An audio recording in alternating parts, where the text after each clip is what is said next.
In this JSP web application, we're going to be inserting data into the Sequila database. We're going to specifically be inserting data into the actor table. We've taken a look at the actor table before. Let me select the rows from the actor table so we can take a look at it again. Here's the actor table. Okay, it's got 4 columns, an actor ID, a first name, a last name, and a last update. The actor ID column auto increments, so we're not going to have to worry about that in our code, but we are going to be inserting into the first name, the last name, and the last update columns in this table. So let's go into NetBeans, and this JSP web application is going to be interesting because it's going to contain a form, okay? Just like the last JSP web application that we implemented contained a form.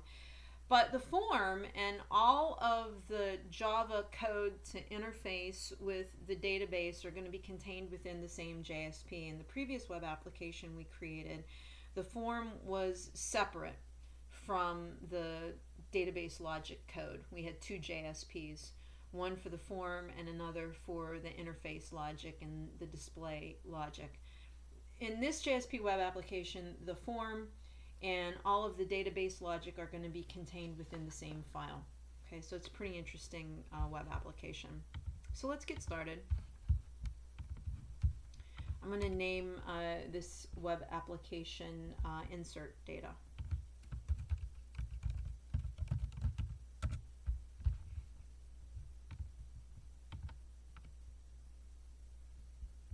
Okay, and there it is, insert data web application. And I'm going to add a new JSP, which I'm going to name index.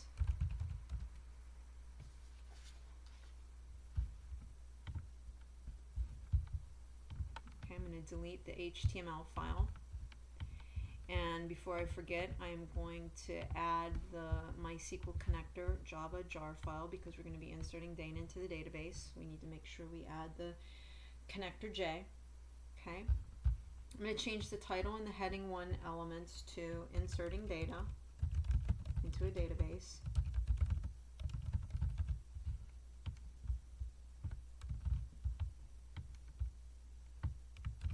Okay, and I'm actually going to get started with the form. Okay, we're going to add the form below the heading 1 element. We're going to drag over a form, and it's going to have 2 text input fields. So let's drag the form over. Okay, this time, this is what's interesting. This form's action is actually going to be to post to itself. It's going to be posting to itself. So I'm going to type in index.jsp. In the previous web application we created, we posted to a separate JSP named display.jsp. This one's different. It's going to be posting to itself. Okay, and you can do that. Okay, you can do that. Okay, I'm going to drag over a table, okay, into the form, and the table is going to contain 2 rows and 2 columns. It's not going to have any border. And in the first table row, I'm going to have a text input for, again, the first name. So I'm going to drag that over. I'm going to call it first. Give it a column width of 50, just like I have in the previous web applications. The second row of this table is going to contain a text input for the last name. So I'm going to drag another text input over, call it last, give it a column width of 50. Okay, and the form is also going to have 2 buttons, a clear or reset button.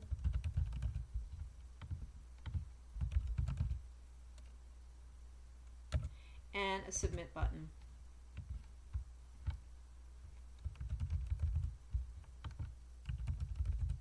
Okay, so there's our form. Okay, if we want to, we can compile it and we can run it just to check it out to make sure that everything looks okay. It's designed appropriately. Okay, it looks pretty good.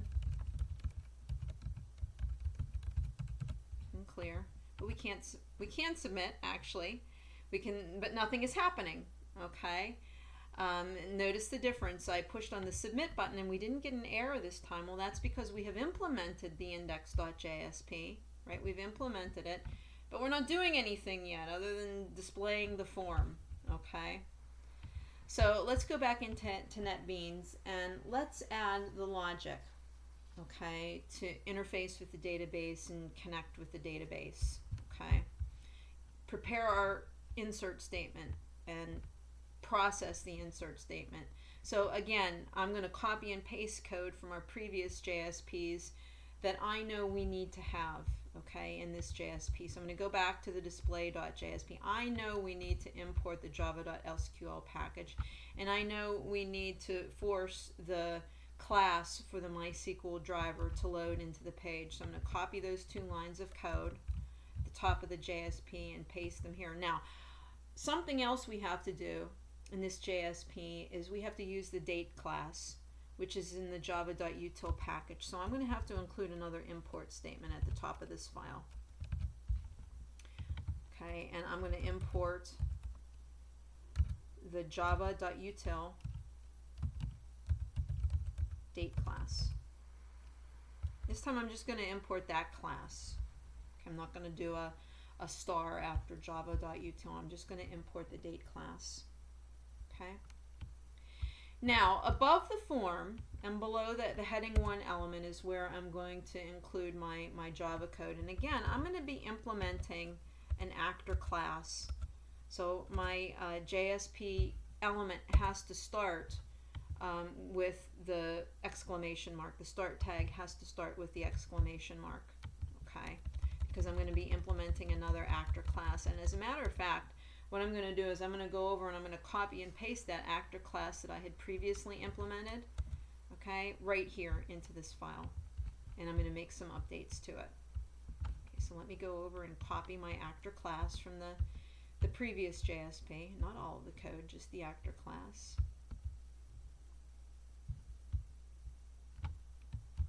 Copy it, and I'm going to paste it into this file. Okay. So all of this setup of the strings and the connection and the prepared statement is more or less going to remain the same, but instead of calling my prepared statement select actors, I'm going to call it insert actor or insert actors. Okay, and immediately that's going to generate some errors, okay, within the class. Okay, and by the way, I'm not going to be implementing this get actors method this time, so I'm going to completely remove it. Okay. We're going to be implementing a set actors method instead of a get actors method. Okay, but you can see within the constructor I have an error now because there is no longer a prepared statement object called select actors. I'm going to create a prepared statement called insert actors. Well, my select statement, my query is going to be different. Okay, so let's just get rid of that query that we have in there and replace it with an insert actors query.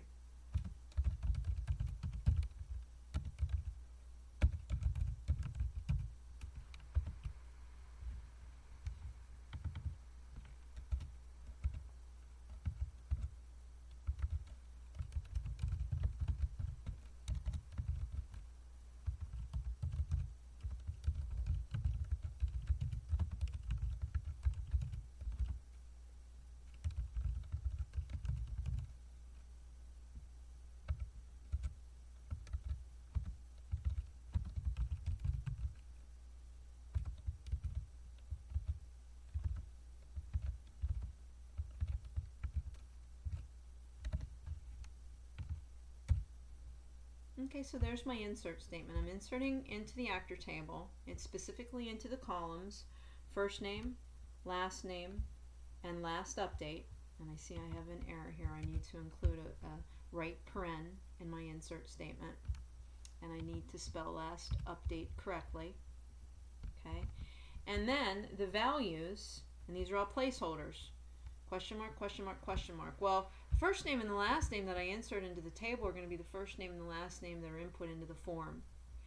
The last update I'm going to generate in the code. Okay, I'm going to create a timestamp and in the code, and I'm going to pass that timestamp that I create into this placeholder. But that's my insert statement. Okay. So now what I'm going to do, I'm going to go down below the constructor and I'm going to implement a set actors method, okay, that's going to return an int. It's called set actors, and it's going to take 3 parameters for the 3 placeholders that have to be inserted into my insert statement: a string named first, another string named last, and then a timestamp, which I'm going to call timestamp. Okay. So I'm going to declare a local integer variable named result, which I'm initially going to give a value of 0, and that's what's going to get returned by this method, result. Okay. Now what I'm going to do is I'm going to include the code in this method to further prepare the insert statement and then execute it, because I have to insert those 3 values into the placeholders: the first name, the last name, and the timestamp. So let's do that first. So I'm going to reference the insert actors statement, and then I'm going to call the set string method to put that first placeholder in there, okay, which I'm going to populate with the parameter, okay, that's passed into the method. Okay, and it's giving me oh, that's why all of this code needs to be included in a try-catch block. I forgot about that. Any one of these methods that we're going to be calling, like set string, could throw a SQL exception. Okay, so I have to be prepared to handle that. So let me include my try-catch block. Okay, and that error went away.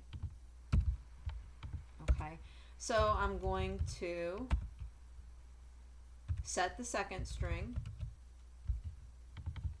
Okay, set the second placeholder, which is a string. And the value that I'm going to place in that placeholder is the last parameter. It's sent into the method. And then for the third placeholder, it's a timestamp. Okay, so I'm going to be setting a timestamp in the third parameter. And the value that I'm going to be placing in the timestamp is the timestamp parameter. So now I've set up my SQL statement, hopefully appropriately. Now I can execute it. Okay. And don't forget, we're going to call the execute update method this time. Okay, not execute query, but execute update. When you're executing an update or an insert or a delete, you have to call execute update instead of execute query. Okay. And there is our set actors method, and there's our class. Our class has been implemented. Okay, but that class is not going to do anything on its own. We have to create an object of it, right? And then we have to call the set actors method. Okay, so let's do that next. We're going to include some more JSP down below that actors class, but above the form. Okay, and what we're going to do is we are going to create an object of our actor class, and we're going to call the set actors method. But before we do that, we have to set up the arguments that the set actors method requires. Don't forget it. It requires a first name and a last name. Well, we're going to get those values from the form. It also requires a timestamp, which I mentioned before. We're going to just generate in the code. Okay, excuse me. So let's go down below. And first of all, I'm going to declare an integer named result. I'm going to set it equal to 0, because don't forget too, this method in set actors, it's going to return an int. So we need an integer variable to handle that return value. So I'm going to declare an integer variable named result. Okay. Then I'm going to set up my strings for the first name and the last name.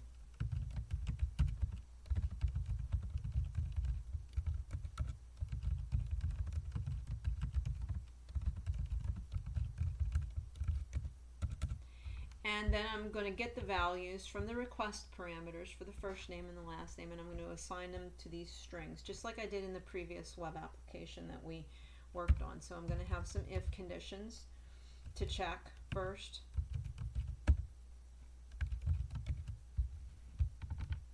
If those first and last parameters are not null,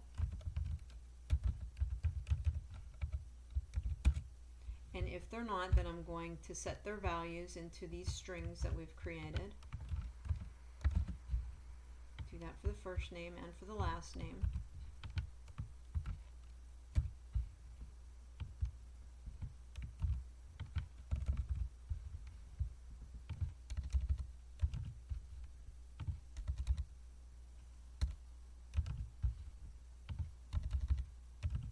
Now I have to generate the date, okay? Because don't forget the date has to be passed to the get actors or the set actors method too. Okay, so let me compile the code. It looks like we have one of those weird errors, yes, and it went away. You can see I don't know why that happens. I couldn't tell you why that happens. Okay, but now what I want to do is I want to create a timestamp, a date, okay, to pass into the set actors method. So first of all, I'm going to create a new date, but then I'm going to convert that to a timestamp because the database requires a timestamp.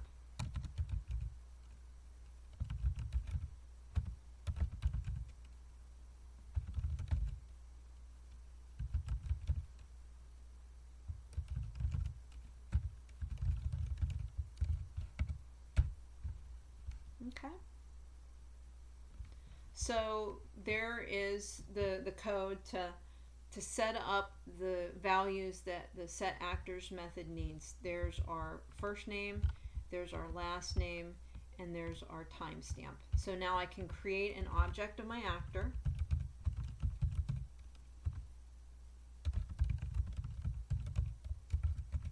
And I can call the set actors method.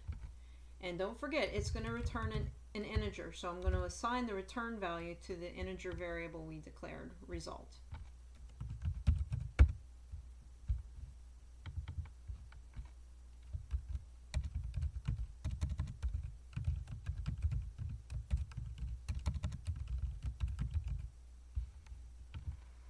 Okay.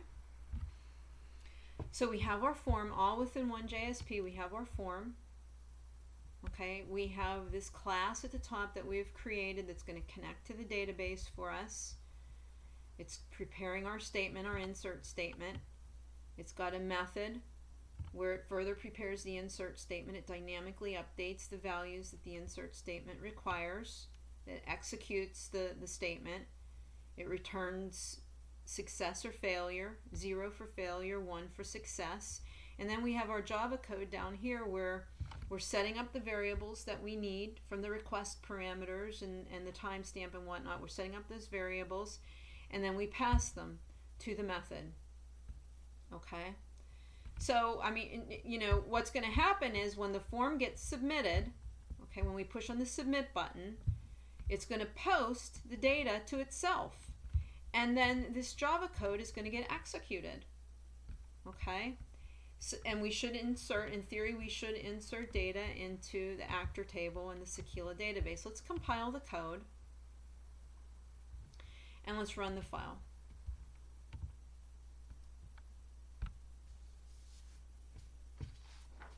Okay, so let me go out into IE.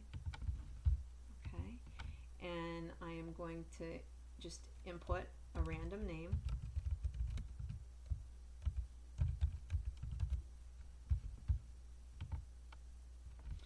And we don't know if it worked or not, okay? If anything happened or if it didn't happen, right? But we could go into the database, into the Sequila database, and select everything from the actor table and see if we have a new entry for Natalie Kryman. Okay, and we do. But we also have an empty row in the table. Okay, we have a row there that doesn't have a first name, it doesn't have a last name. It has a last update, but no first name and last name. Okay, so that's pretty interesting. So the web application is partially working, but we have this bogus row of data that got populated, which, by the way, I'm going to delete right now. I'm going to delete that row. We don't want it in there. That's bad data. Okay. Well, the reason why that happened, and this is pretty interesting, I'm going to go back into NetBeans. Okay.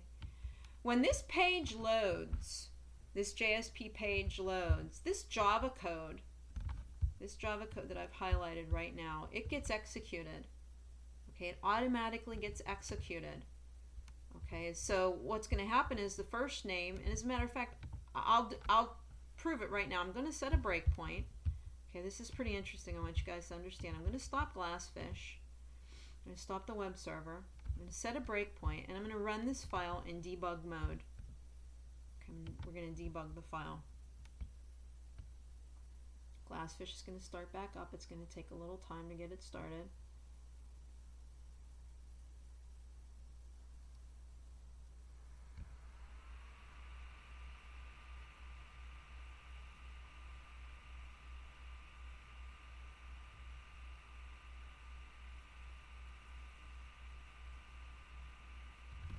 Okay, so you can see that the page is loaded, okay, but we hit the breakpoint.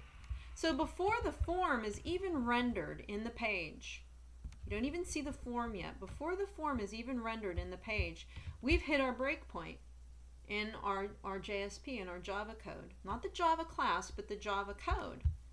So what's going to happen? I'm going to execute this code. I'm going to step over it. You can see the request parameters are null. They don't have any data. The first name is an empty string. It doesn't contain any data. So is the last name. We generate a date. We have a timestamp. Okay? There's the timestamp.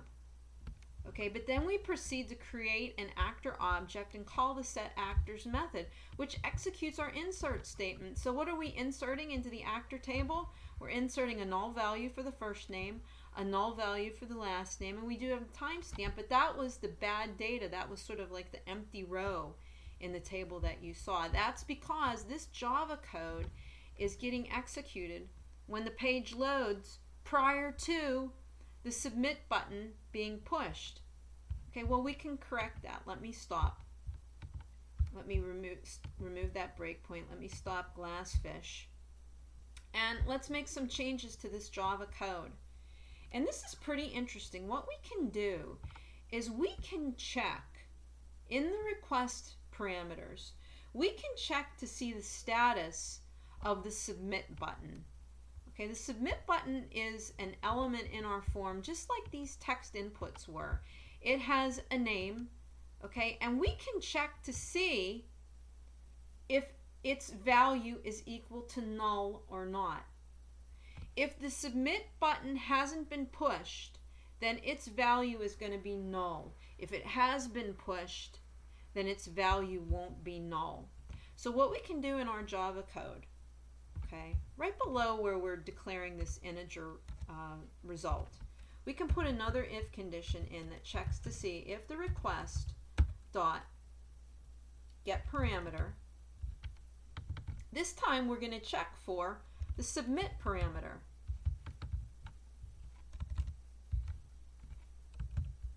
We're going to check the submit parameter to see if it's not equal to null, or in other words, if the submit button has been pushed. And we're going to wrap up all of this code in that if condition. All of the code. To get the last name, to get the first name, to generate the date, to create the actor object, to call the setActors method. We're going to wrap all of that up in this if condition because we only want to execute it if the submit request parameter is not equal to null, because that means that the submit button hasn't been pushed. We only want to execute this code if the submit button has been pushed. So we've included this if condition, just one if condition. Let's compile the code and let's run it again.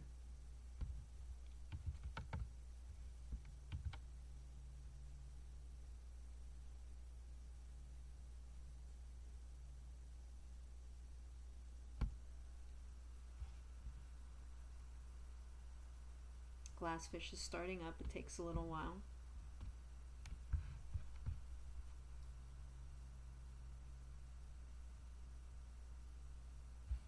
Okay, so let's go out into IE.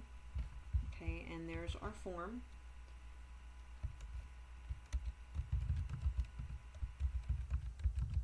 I'm going to input another name, push on submit. Okay, and let's go out into, we don't really know what happened. okay? But let's go out into the database and let's select everything from the actor table again. And this time we have Ethan Kryman, and we do have an empty row again, so we have to do a little bit of debugging. The logic must not have worked the way I implemented it, so let me delete this row and let's debug and see what we did wrong. Okay, so let's go into the code and just make sure a couple of things, that I named the button appropriately, and I think I did. Submit. Okay, that looks good. And let's go back up into the JSP code. Okay, and let's set a breakpoint. Okay. And I'm going to stop Glassfish because it's running, but I want to debug the file.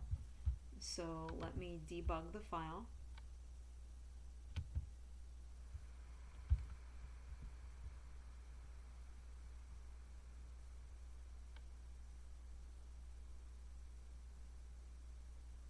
Let's try that again. Let's make sure Glassfish is stopped.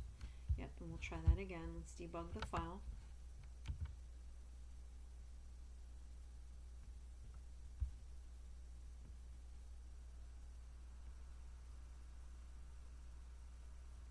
Glassfish is starting up.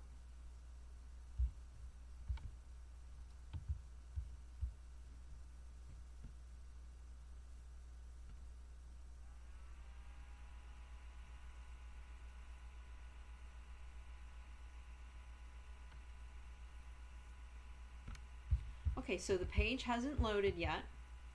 Okay, it's still rendering, but we've hit our breakpoint because, well, I mean, we know that we will. Okay, so let's see. Step over this. Okay, and that's good. Okay, we didn't go into that code, so let's continue. Okay, and let's check our database first of all. I want to select everything from the database, from the actor table. Okay, looks good so far. Let's go back into the form and let's input a new name.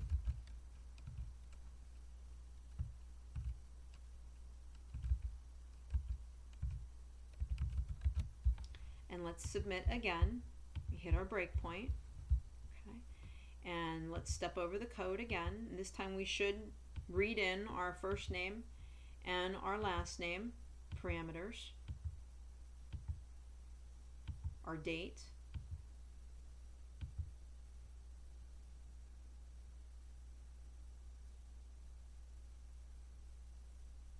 okay, and we should have a successful result. Result is equal to 1. So let's go into the database again and select all of the rows from the actor table. And this time it looks good. I don't know what happened if the previous time I hadn't deleted that empty row. Okay, but let's continue on. Let's keep debugging. Okay, and everything looks good this time. I'm not sure why we had an empty row. Okay, in the actor table. We don't now. Everything looks good. But we included, let me remove the breakpoint. Okay, let me remove the breakpoint. And let me stop the application. I'm going to stop Glassfish. But what we did in our Java code to prevent that bad data, that empty row of data essentially, was include this if statement. Okay, we included this if statement around all of this code. We didn't want any of that code to be executed unless the submit button had been pushed. And we know the submit button is pushed when its value is not equal to null. Okay, so you want to include that check there. Okay, now something kind of interesting that's going on, if we go back out into the form, we're inserting data into the database. Okay, I'm going to insert my name. Okay, and we know it's working. Okay, I stopped the server. Okay, let's try that again. Let me run the server again. Close these off. Let's run that again. And I just want to make sure, yeah, I stopped the server. That's why the page wouldn't load. Okay, so let me run that again.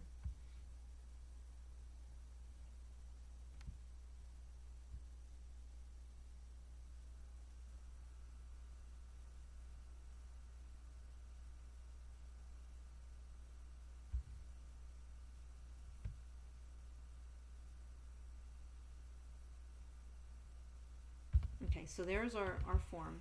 Okay, so I'm going to input my name again, and I'm going to click on submit. And we know that the form is working. It's inserting data into the database, but we really don't see any confirmation of that in the JSP web application. If I go back out into my SQL Workbench, hopefully I have a row here for me, and I don't have any null values. Okay, so that's good. But we don't really have any acknowledgement in the JSP application itself that, okay, the insert was successful. Okay, but we could include some code into our JSP application that would allow us to acknowledge the fact that, yeah, the data was inserted successfully. Okay, and it's going to include a combination of things. We're going to include some more HTML. We're going to include another HTML element in our form, and it's actually a hidden HTML element. Okay, it's kind of interesting. But we're also going to include some JavaScript. Don't forget, in the very first tutorial that I put together, I said that, you know, a JSP page could include, and obviously it does, we've been doing this, HTML and also embedded Java code, but I also said it could include JavaScript. It could include CSS. So right now we're going to also include some JavaScript that's going to get executed, that's going to sort of give us an indication that the insert into the database occurred. And what we're going to key on to know whether or not the insert was successful is this integer variable result, okay, which we initially set to 0, okay, but it's going to change down here after we execute the insert statement. It's going to change to 1 if the insert succeeded. So what we're going to do is we're going to check its value down in our form, and what we're going to do that is we're going to add, first of all, it's called a hidden text input element.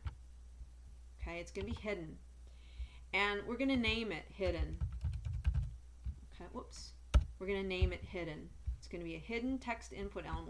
When we say hidden, what it means is it's a text input element, but we can't see it in the browser. It's hidden from the user. The user won't be able to see it. Okay? Okay, but what we're going to do is we're going to check its value. Okay? It has a name, it has a value, just like the other text input elements have. But the value that we're going to assign to this hidden text input, okay, is going to be the value in our result variable. We're going to check its value, because remember, result is going to either have a 1 if the insert succeeds, or a 0 if the insert fails. And we're going to assign that value down here in our form. We can use JavaScript to check the value. Is it 0? Is it 1? And then pop up a message accordingly, okay, based upon if the inserts, if this result variable is equal to 0 or 1. So what we're going to do down below the form now is we're going to include some JavaScript. Okay, we're going to include a little bit of JavaScript.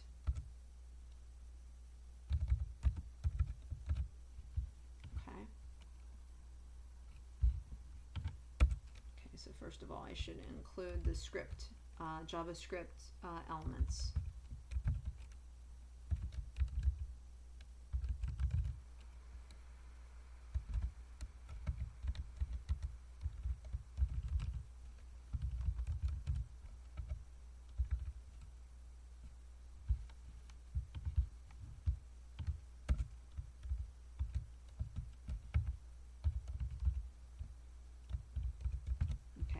So just like JSP has a start tag and an end tag, JavaScript has a start tag and an end tag too. Here's the start tag for JavaScript, and here's the end tag. And now in between those two is where I'm going to include some JavaScript. And what I'm actually going to do is I'm going to include a JavaScript function named display results. Okay, and what this JavaScript function is going to do is it's going to check the value in this hidden text input element of the form. So I'm going to have an if statement. It's going to read if document dot my form dot hidden dot value is equal to 1, which means that the insert succeeded. Then I'm going to pop up an alert message that's going to say data inserted. Okay, So it's a JavaScript function, okay, that I've included right within this JSP. Okay, now this JavaScript function isn't going to get called on its own. Okay, I have to call it, and I'm going to call it when this page loads. So I'm going to scroll back up in the JSP into the body HTML element, and I'm going to include an onload event. Okay, and on the onload event, what I'm going to do is I'm going to call that JavaScript function that I just coded. Okay, display result. Okay, just like that. So when this JSP page loads on the onload event, I want to call this function, this JavaScript function, display result, which is at the bottom of the file. So I'm going to scroll down. Here's my JavaScript. Here's my JavaScript function, and it's called display results. So I have to name it exactly like it's named. So let me go back up and make that correction. It's not display result. It's called display results. Okay, display results. Scroll back down. Okay, so I'm going to call this function. This function is going to check the value in the hidden text input. It's going to check the value to see if it's equal to 1. And if it is equal to 1, then it's going to pop up an alert that says data inserted. Okay, so let me compile this file again. Okay, and let me run the application.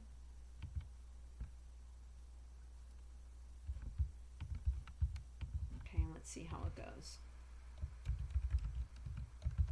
Now this time when I push on submit, I should see an alert dialog that tells me that the insert succeeded, if indeed it succeeded. And there's my message, data inserted. Okay, and I should be able to go into my SQL Workbench, and there's the data. Okay, so pretty interesting application. Again, if I wanted to, I could go into this index.jsp. I could view the servlet code. There's the servlet code with its combination of raw Java. There's the Java, and if I scroll down a little bit further, we're going to see all the out.write statements that generate the HTML. There's the raw Java again, and the out.write statements generating the HTML. And this servlet, okay, it gets executed by the servlet engine, and when it gets executed, it generates this static HTML that you see, okay, with none of the Java, none of the JSP, and this is what gets rendered in the web page and displayed.